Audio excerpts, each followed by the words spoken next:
Escalating has officially come to order. I'd like to thank Hannibal Lecter for bringing the bite-sized finger food. Let us all say the pledge. I am a nice person, not a mindless biting machine. If I'm to change this image, I must first change myself. People are friends, not food. All right, then. We have a matter to discuss. Luis, look, you can't keep doing this. I understand where you're coming from. I had quite a bit of a time in my day. I mean, I practically lived in Rome for 2 centuries, but you can't keep... Wait a minute, where'd he go? Where's Luis? He's behind me, isn't he? Yes! And the foul! The box score starts now! I don't know a lot about sports, but I can drink a lot of beer. My motto is simple: C's get degrees. Need a long, inappropriate hug? I'm your man. I think I'm smarter than you, because I probably am. Power cowards for box score. Hello and welcome to the Box Score. I'm Brock in Los Angeles. They are the Danettes out in Milford, Connecticut. Gentlemen, you had your own version of People's Court today as controversy boiled over after last night's NBA draft. Paulie, how late did you stay up last night getting your case together? And McLovin, why did you procrastinate until today? I probably stayed up to about 12:15 a.m. I had a lot of emails out there, sources, legal advice, but specifically to some people at Dartmouth University, Dartmouth College. See, you said things were so intense that Paulie's hands were actually shaking while he was presenting his facts, right? Oh, yeah, dude. He was fired up, man. That's a hand and the paper going, and I was like, wow, Paulie's really into this. But I actually knew last night how intense Paulie was about this because he started firing off emails and text to everybody with all kinds of claims, and then took to Twitter and was just lighting people up. Well, actually, no, sir, your facts are incorrect. This is what Dan said. And he was just going after people who were questioning it, and I was like, wow, tomorrow's show is going to be awesome. I didn't quite see the storm coming. I got to be honest, Brock. I didn't know the fury that I had unleashed. Yeah. I should have known, but I just didn't see it coming. Fritzy, what was it like not having any input today and just being like one of those extras sitting in the background on People's Court? It was, I was just being a spectator and kind of enjoying the show and just listening to, usually on Fritzy Friday, there's some wacky stuff, but this was an unusual Friday where, it was basically all about, and rightfully so, Paulie and McLovin and the cases they were. You could have jumped in on my side because you sit next to me. I could have, but the more I heard Paulie and the research that he did and reaching out to professors and the synonyms and definition of mentioned, even though ultimately I think McLovin should have won that, I was very impressed with the work that Paulie put in. So, okay. So if it's a legal case, if you're on a jury and there's one guy who's clearly guilty, but the defense tries really hard in the case, you're going to say, you know what, you can walk the streets, but you're lawyers. No, but I texted you guys from the beginning. We were sending notes to each other last night, right after everything went down with McDermott, and I said, you got to give it to McLovin. It's Zerbiak. His name was up on the screen, and even McDermott himself referred to the comparison, and I thought all along that it was Zerbiak. But Paulie did give it a really, really good run, although ultimately I would have voted for McLovin on that. It was hashed out on Twitter last night as McLovin and Paulie waged war last night after the pick was made. Paulie tweeted, Doug McDermott NBA comparison Adam Morrison, winner, winner, chicken dinner. Then tweeted, they showed Adam Morrison first. They mentioned Wally Zerbiak, tough call. Paulie, how many people congratulated you on the victory before the controversy? Most of them, but I'm sure McLovin had the same thing. It almost came down to a likability factor. There's some people who are Twitter followers of mine that I just kind of have known, like, go get him, Paulie. And I don't think they were looking at the facts of it all, and I'm sure McLovin had the same thing. But it was fun last night, and then it just, I was like, you know what, let's go all in. With a bit on radio and TV, I think you either go all in or you don't go in. It reminded me kind of like what the Howard Stern show does. They could take something minute and what you think is not that big of a deal and make it way too big of a deal to the point where it's almost comedic absurdity almost. McLovin, you responded to Paulie soon after.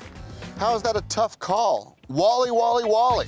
McLovin, how confident were you coming into today's show that you'd be declared the winner? I wasn't confident when I walked into the room and I felt the vibe because there were a few things. Dan originally sided with me pretty much in any situation like this over the course of our years here, Dan has changed his mind at least once on topics like this. So I knew Dan had a sea change coming in him. So I didn't know which way it would go. Also, I have to admit, I did not really hear the entire clip on ESPN. I admit that part where he said, not him, I didn't catch that in the live show. And a lot of people were like me. They didn't realize that Adam Morrison was sort of mentioned. Brock, before the show, we did our morning meeting, and Dan was all in. He basically had ruled, like, I think McLovin won. So when he did that, I'm like, you know what? I'm going to go all in. I'm just going to be kind of abrasive about it, or, you know, bullheaded about it. I think that's the word. You just kind of did what comes naturally to you. Yes, exactly. That's the word I'm using. So I was a soccer team. I had all my defenders in the box, and Paulie was pressing. That's exactly what happened. But when you're watching the clip, though, like last night, okay, McDermott's picked, I'm watching. They showed the video, I went, boom, Paulie won. And it was that cut and dry to me. And I thought it was so obvious that Paulie won that I just enjoyed taking the side that McLovin deserves it because it was so absurd to me.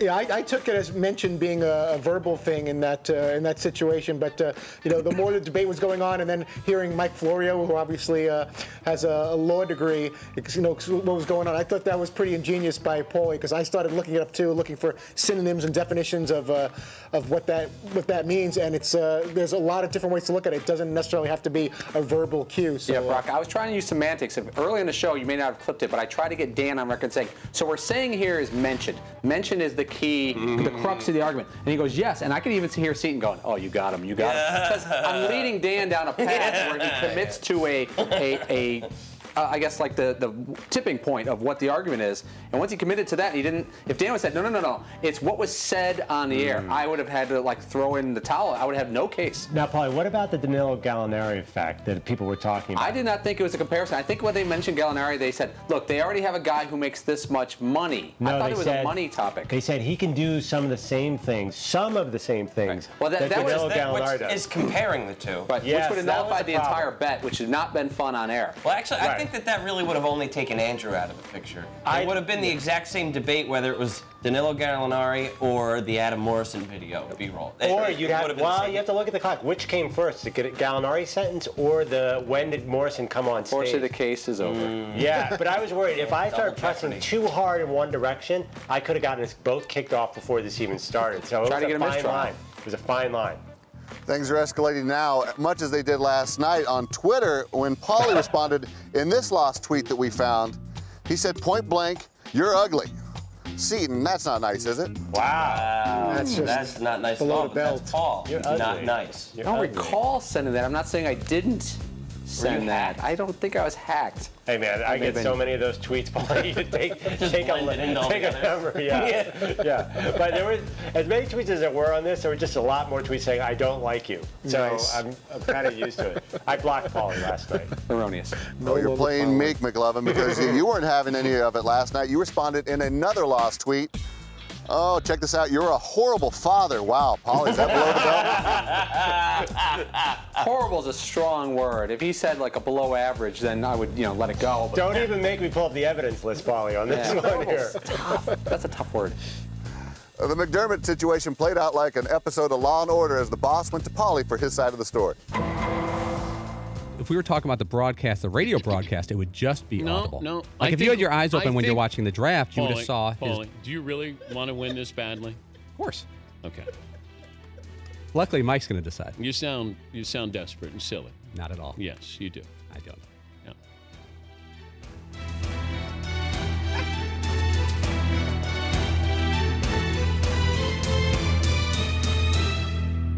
More after the break. This is the Dan Patrick Show. Yeah, man, it was tense. It was absolutely tense, and that was just timing out right, and it was going to sting just as Dan was going to break, and it was like, it really captured what was going on in here. No, it didn't. They were going back and forth, and, Paul, do you really want to win this match? Of course I do, and tension, and like, but you amplified it by like 100 times with that music. All of a sudden, I'm like, wow, this is getting real. It was a great production moment in that we didn't rehearse it at all. We wouldn't have come up with something that good. It was just there was that little pause. The scene said opening, brought it in, and instead of going back and talking, we realized that was better than anything that could be said. Stay with us because after the break, Mike Florio throws on his robe and nothing else, then drops the hammer.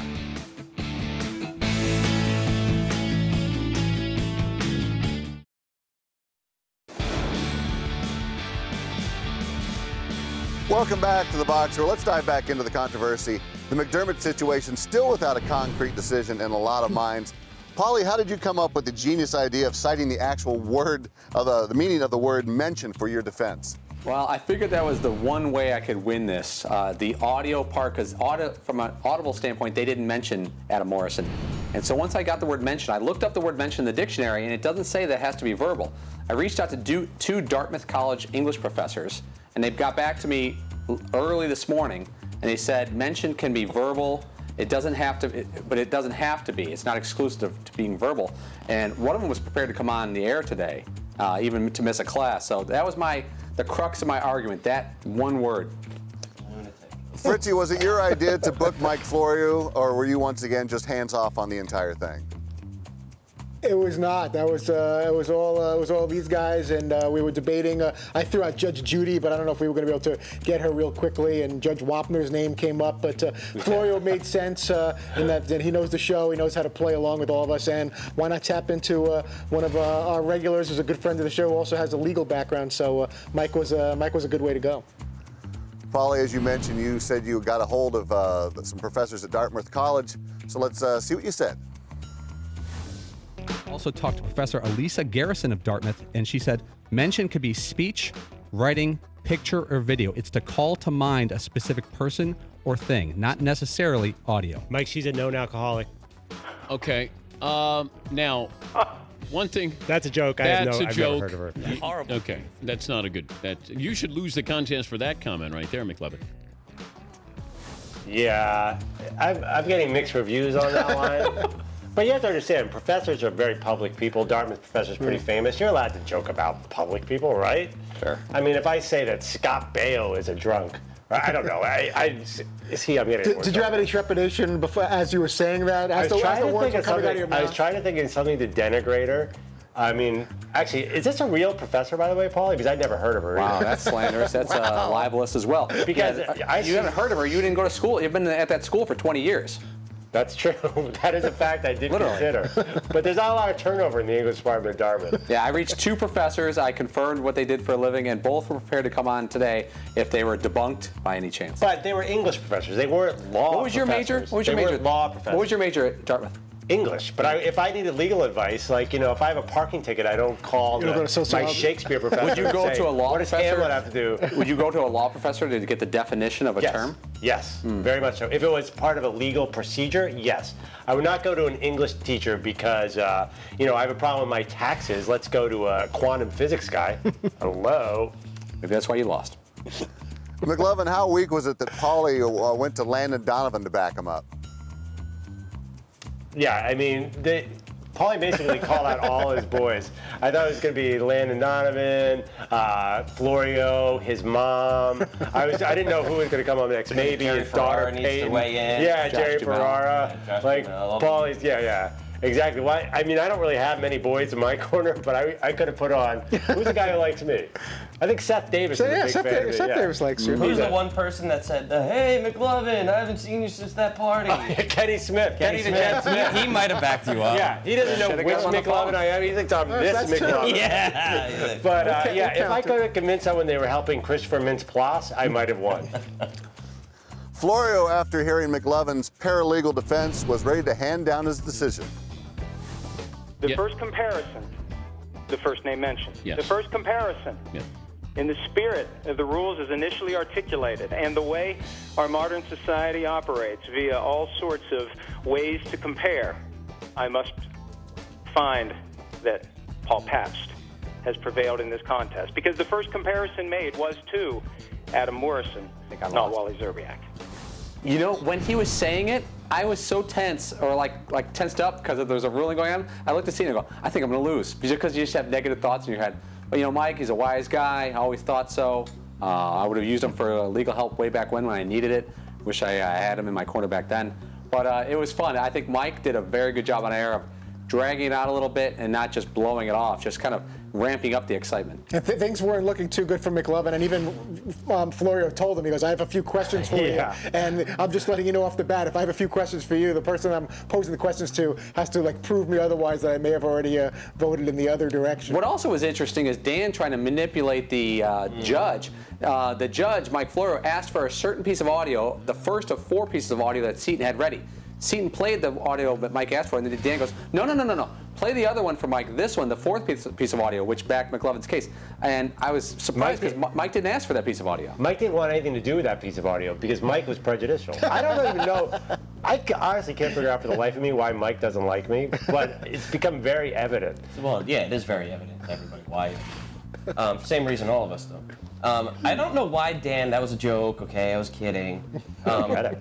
I don't know why Dan was rooting so hard for Paulie to lose. It was interesting. But it was really, it was almost like he had more skin in it than Andrew did. Well, yeah, but he needed Paul to lose. Yeah, because... Why do you think that is? Well, I don't know. I guess he just doesn't like you either. No, it was the effort Paulie was putting forth in the morning. You'd hate Paulie was making a stronger But if he really wanted Paul to lose, he should have just kept control of it. Instead, he gave it over to Florio, which we all agreed, oh, that means Paul wins.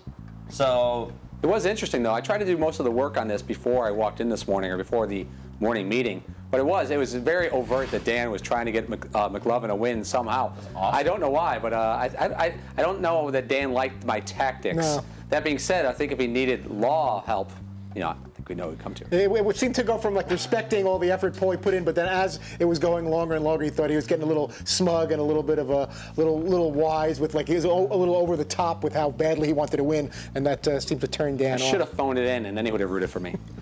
Seton, do you consider the matter settled? Well, it depends on your definition of settled.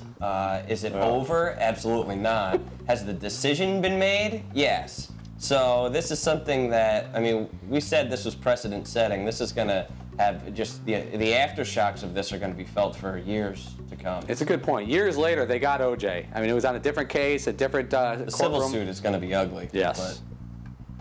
They Justice got OJ. will prevail. I'm just saying they got OJ with the sporting memorabilia, so maybe some Dan Patrick swag and Paulie. Coming up, it's time for the Danettes to go head-to-head as they look back on the week that was.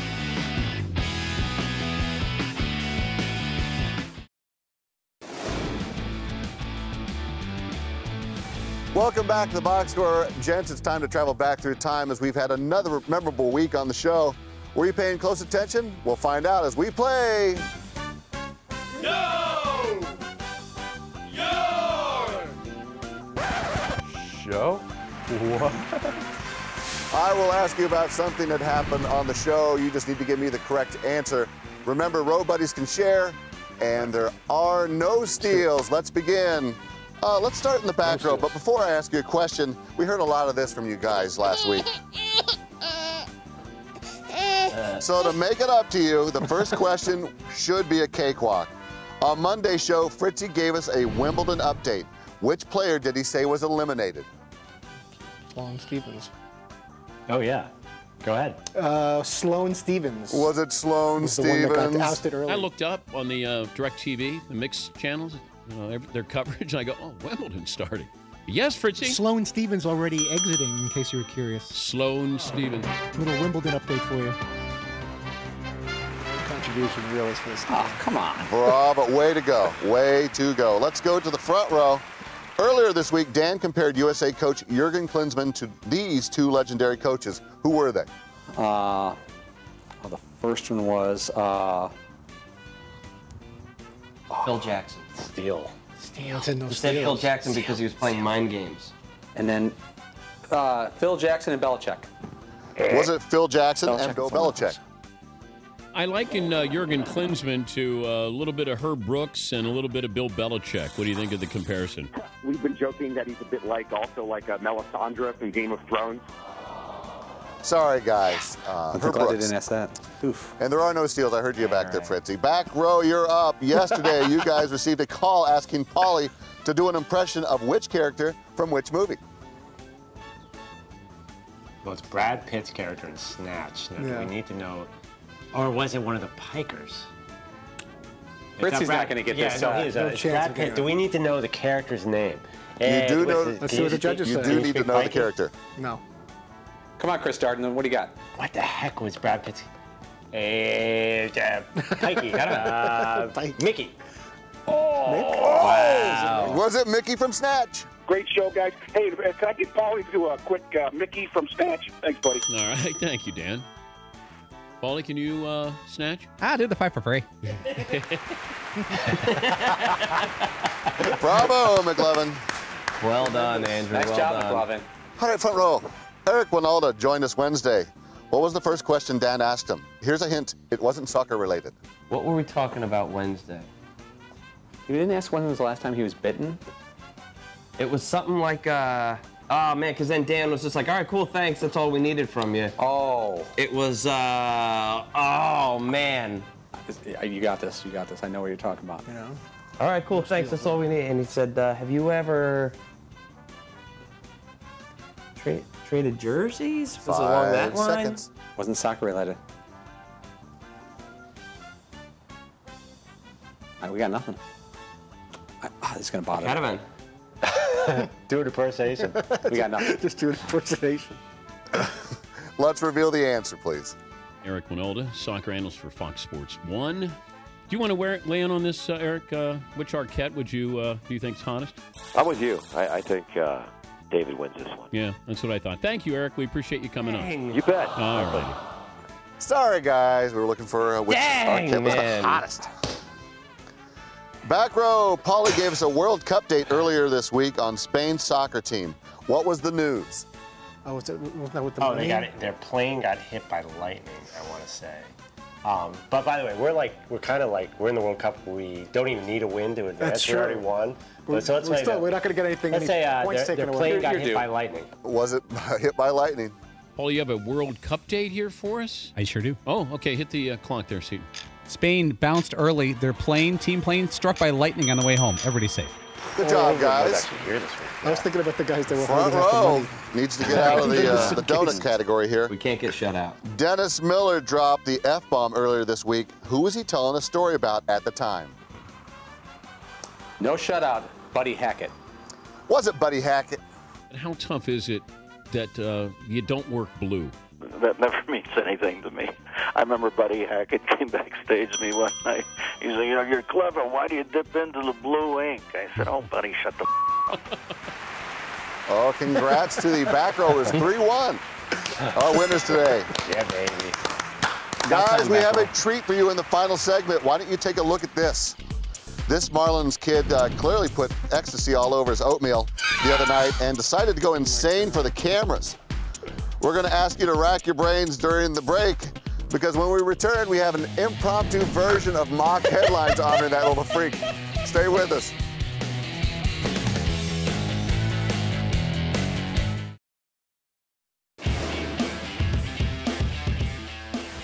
Welcome back to the box score. The Danettes deep in thought during the commercial break.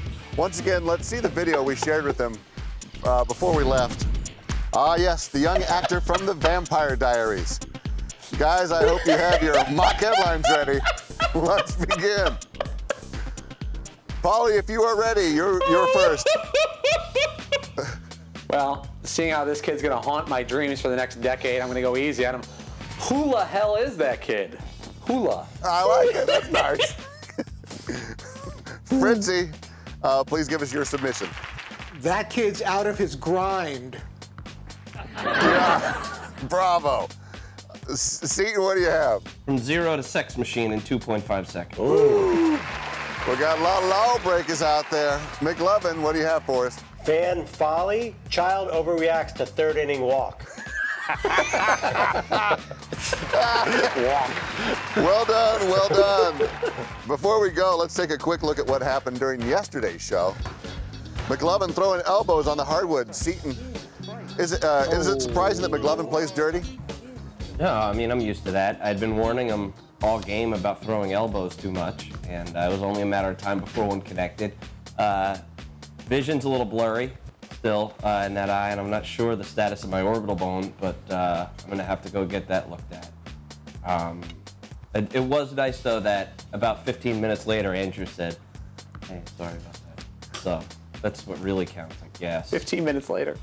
Sorry, was that soccer? I thought we were playing a man sport out there. Oh. And actually, I was trying to cheat in a completely different way. I was going to use the net to actually encircle Seton in the tuna wrap, and I'm a little clumsy, unfortunately, and I apologize. Okay, let's put a bow on this. McLovin, Paulie, is this thing settled? Yeah, it was settled in a court of law.